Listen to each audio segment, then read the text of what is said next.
Okay. Okay. Brand new Galaxy Watch 5 Pro. So I was getting things organized through the phone, Okay. but I also am getting familiar with my watch.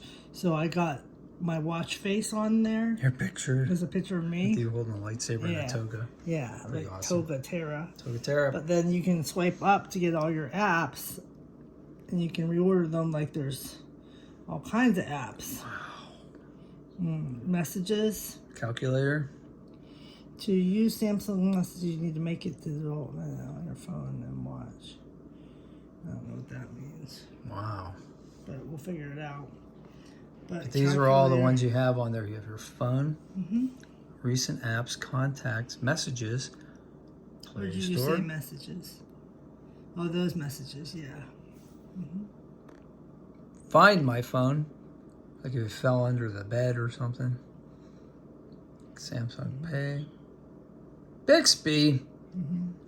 People still use Bixby. And then stopwatch. Yeah. Wow. I don't know how to use a lot Buds. of them yet. So it looks like my messages might not automatically be on there yet. I So, don't know. buds. Bruh. Outlook. Nice. That's pretty cool. You're learning. Yeah. As you learn, I'll put more stuff on here.